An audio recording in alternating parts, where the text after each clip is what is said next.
Freedom and midnight, क्या कुछ कहना चाहेंगे सर? हम बहुत खुश हैं the kind of response it is getting. So सारा unit crew everyone is very happy, very excited about it कि इतना अच्छा रिस्पांस मिला। हमें उम्मीद थी थोड़ी, और वैसे ही निकला, क्योंकि इतना वास्ट स्केल पे था। और मैं सोचता था निखिल सर आएंगे कुछ दिन, पर he was there throughout the show, he was directing throughout the show, involve all 120 days. So वो हार्ड वर्क का रिज़ल्ट आ गया।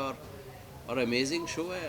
मुझे खुद अच्छा लगा एज अ पर्सन कि इतना अच्छा शो है। So we are very happy the kind of response we are getting. आपके कैरेक्टर की बात करें तो किस तरीके का कैरेक्टर था और कितना आप उस कैरेक्टर को जस्टिफाई कर सकते हैं? ये कैरेक्टर, जब भी कोई कैरेक्टर मिलता है, किरदार मिलता है, तो आप उसको पूरा जीना चाहते हो। उसकी जो पूरे विचार हैं, थॉट्स हैं, आइडियोलॉजी, वो सब लाना चाहते हो। ये कोई सिर्फ एक कैरेक्टर नहीं है। मौलाना आज़ाद बिग फिगर, तो उसके लिए मेरे को उसका बचपन से लेके मतलब जहाँ तक ये कहानी है वहाँ तक पूरी स्टडी करनी पड़ी। और उनके पूरे, आप एक टाइम कैरेक्टर के साथ एक हो जाते हो। आप सोचने लग जाते हो कि मौलाना आज़ाद कैसे सोचते होंगे या कैसे रिएक्ट करते होंगे। फिर आप उसमें एकदम नेचुरल शुरू हो जाता है आपकी एक्टिंग, और आप फिर स्क्रिप्ट है आपके साथ, उसका एक फ़्लो बना के आप उस कैरेक्टर को जीने लग जाते हो। वो कैरेक्टर अब आपका पार्ट बन जाता है। और ये नहीं कि आप इसको छोड़ दो, आपको दिन रात उसके बारे में सोचते रहना पड़ता है। सारे टाइम सोचते रहना पड़ता, सोते उठते खाते, टिल आप उस कैरेक्टर को फील करने लग जाते हो स्क्रीन पे। आपको लगता है अब हो गया काम। तो फ्रीडम एंड मिडनाइट की बात करें तो एक बुक से ली गई है ये स्टोरी, और हर कैरेक्टर अपने आप में एक आइकॉनिक कैरेक्टर है। स्पेशली आपकी कैरेक्टर की बात करें तो ये 1947 और 1950 की कहानी को दर्शाता है। आपको क्या लगता है ये पूरे पूरे सीरीज में जिस तरीके की कहानी है और रियल स्टोरी पे बेस्ड कहानी है, तो क्या ये वेब सीरीज उस कहानी को जस्टिफाई कर सकती है? ये तो बिल्कुल जस्टिफाई किया। मैंने फ्रीडम एट मिडनाइट उसी टाइम पढ़ ली थी, और मैंने पहले भी पढ़ी हुई है। बिल्कुल, तब भी मुझे ख्याल आया था कि इतना पॉलिटिक्स हुआ था। मुझे लगा था कि नहीं, फिर मेरे को यही फील आया, अच्छा ये भी तो पॉलिटिशियन ही थे। इन्होंने डिवाइड किया कंट्री को, किसी को प्राइम मिनिस्टर बनना था, किसी को कुछ बनना था, उस पर कंट्री को सफ़र करना पड़ा। तो हम पार्टीशन को बचा नहीं पाए। और ये ज़रूर था कि उनको रियलाइज़ नहीं हुआ कि पार्टीशन के बाद इतनी ट्रेजेडीज़ हो जाएंगी, इतना कुछ हो जाएगा। तो ये तो पूरी तरह से जस्टिफाई किया है। उसमें मैं मौलाना के कैरेक्टर को मैंने इतना नहीं देखा था फ्रीडम एट मिडनाइट में, इतनी तवज्जो थी, पर फिर मैंने उनके बारे में पढ़ के देन आई रियलाइज्ड कि what role he played in this time, because वो इससे पहले कांग्रेस का प्रेसिडेंट था टिल 46। ये जो मेन टाइम आया था, देन ही गेव अप। और फिर वहाँ नेहरू बन गए थे, तो फिर नेहरू ने टेक ओवर किया था। But he was from 40 to 46 he was the president of Congress. कहते हैं कहानी में बहुत डार्कनेस भी, जो बुक की बात करें तो बुक में बहुत डार्कनेस भी दिखाया गया है उस टाइम का। जैसे कि अगर हम बाबा सॉरी हम बात करें सरदार वल्लभ भाई पटेल की हाँ। और चाचा नेहरू की बात करें, तो जब एक वोटिंग हुआ था, जो फ्रीडम एंड मिड नाइट की जो मीटिंग की गई थी, उस मीटिंग में जब वोट पड़ा तो सरदार भाई हाँ। वल्लभ पटेल को ज़्यादा ही 13 वोट मिले थे और चाचा नेहरू को एक हाँ, वोट मिला था। बिल्कुल। बट गांधी जी की वजह से कहीं ना कहीं उन्हें बनाया गया, उन्हें वो वोट एक तरफा कर दिया गया। ये भी कहानी कहीं ना कहीं अभी तक किसी ने सामने नहीं हाँ। रखा। जब मैंने सवाल किया था इसके स्क्रीन पे, तो वहाँ सवाल आया था कोई तो खास वजह थी जिसकी वजह से गांधी जी ने ये डिसीजन लिया। आपको क्या लगता है ये सही था?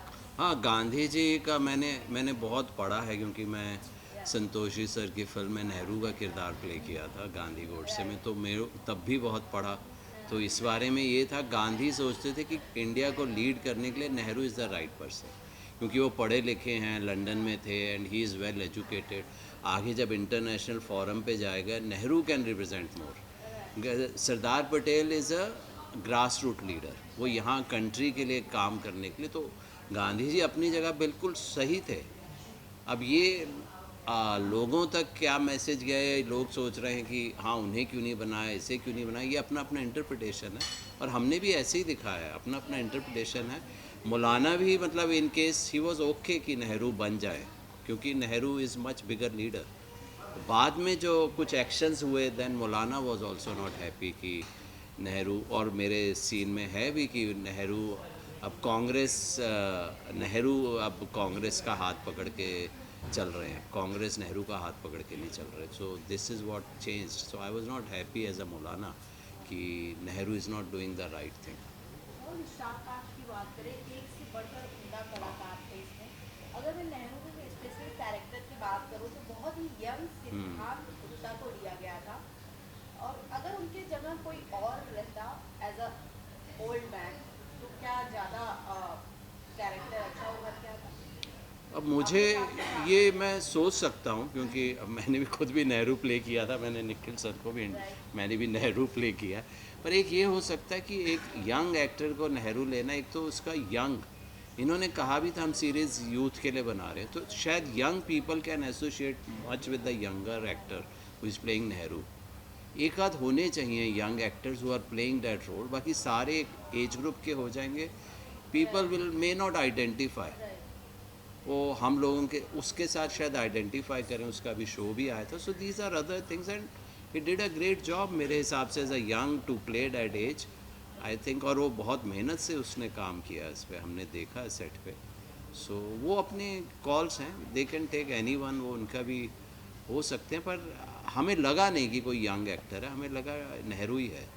वी नेवर फेल्ट हाँ दैट। सर, आपने कहा इससे पहले भी मैं नेहरू की कैरेक्टर प्ले कर किया हूँ, तो जब इस कैरेक्टर पे अपॉर्चुनिटी आपको आई तो रिएक्शन क्या था? कि मैं तो पहले ही इंडिया के पक्ष में काम किया हूँ, अब अपोजिट में काम करने को मिल रहा है। नहीं, वो भी वो उसी पक्ष में ही था। ये मौलाना नेहरू एक साथ ही हैं, पर Okay. ये था कि अच्छा मौलाना प्ले करना, मैंने कभी अपने को मौलाना नहीं देखा, या मैंने कभी अपने को नेहरू भी नहीं देखा था। वो संतोषी सर को दिखे, मैं तो सोचता भी नहीं कभी।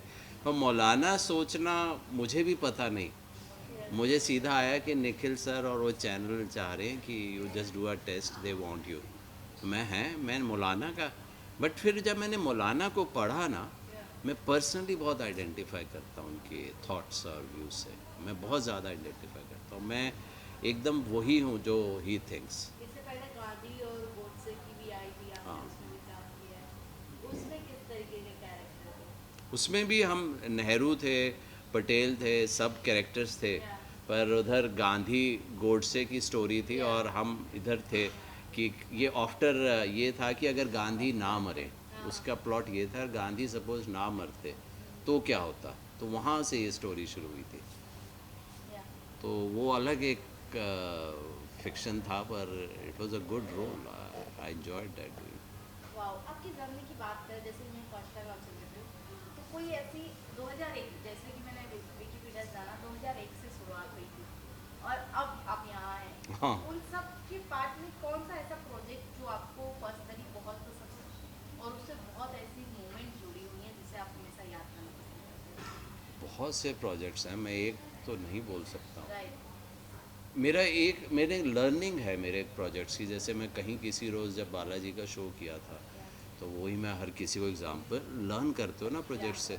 तो जब मेरे को इतनी पॉपुलर, जब मैं बोरीवली रहता था, मैं कहीं जाता था, मैं जा नहीं पाता था, there were people will surround me, autograph, ये ग्राफ, कहीं जाऊँ। तो मैंने कहा इतना पॉपुलर हो गया मैं, ये तो शो मेरे को, मैं आई गॉट द फेम। पर जब शो ऑफ एयर हुआ, मैंने देखा लोग भूल गए। तो वो मैंने उससे लर्न किया कि फेम इतना टेम्परेरी है, तो मुझे अब कोई फ़र्क नहीं पड़ता है कल को major popularity. I know till you are working people will, otherwise they will forget you. तो वो कहीं किसी रोज़ मेरे लिए बड़ा इंपॉर्टेंट रहा। फिर मेरे लिए फ़िल्म बहुत इंपॉर्टेंट रही, दिल धड़कने दो, क्योंकि उससे मेरा करियर ही चेंज हुआ।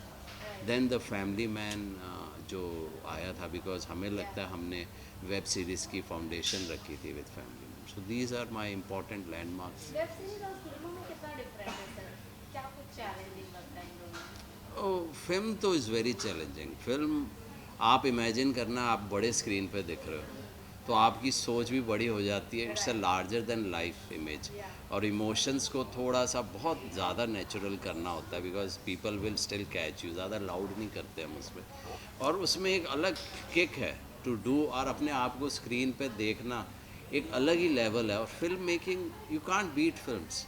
वो बड़े स्क्रीन के लिए उसका लार्जर देन लाइफ, लोग भी वैसे ही बनाते हैं उस फिल्म को, सोच भी वैसे ही है, सब कुछ वैसा ही है। वेब शो थोड़ा सा टीवी और फिल्म से है, क्योंकि हमें एंड ऑफ डे पता है इतनी स्क्रीन पे उसको देखना है, तो वी वॉन्ट भी। अभी यही हम मौलाना बड़े स्क्रीन पे would have been oh wow, पर इसमें हमें पता है we are telling a story. Story ज़्यादा हम वेब सीरीज़ पे कहते हैं, फिल्म इज़ अ अलग गेम, इज़ अ ऐसा कोई ताम झाम। फेवरेट कैरेक्टर जिसे आप प्ले करना चाहें in future?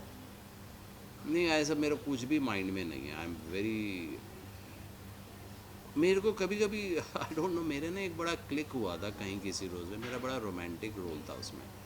I became very popular, वो प्यार मोहब्बत, और I thought I should do that. थोड़ा एज मेच्योर्ड एज ग्रुप का romance with the other, I can play with various emotions of that. ठीक है कि बनते भी नहीं ऐसे शोज़, पर it will be very interesting. जैसे इजाज़त थी या और अदर फिल्म से, I want to play that roles. Light music romance, enjoyable, not all negative spy thriller ये वो, so that is genre I want to, मुझे लगता है शायद that I may click well in that। Lastly क्या आप कहना चाहेंगे अपने शो और अपकमिंग प्रोजेक्ट के लिए? और मैं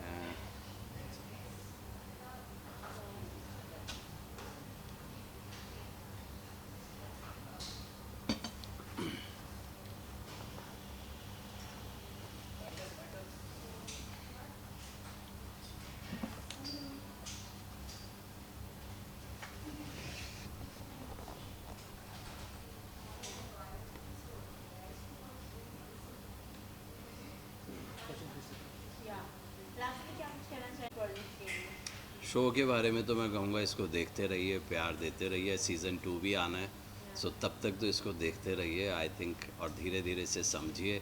एकदम फैक्ट्स दिखाए हैं इसमें, सो देर इज़ नथिंग कि कुछ कवर किया है कुछ किया, एग्जैक्ट यही बुक है और यही कैरेक्टर्स हैं, और सब ने अपने कैरेक्टर्स को अच्छे से प्ले किया है।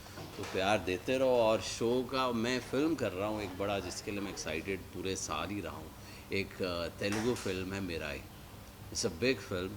तो वो फिल्म आएगी 18 अप्रैल को, तो उसकी कुछ शूटिंग रह गई है, and I will be finishing off that project. And वो प्रोजेक्ट के लिए मैं बहुत एक्साइटेड रहूँगा, because it is something unique with it. वाह, thank you so much sir. Thank you.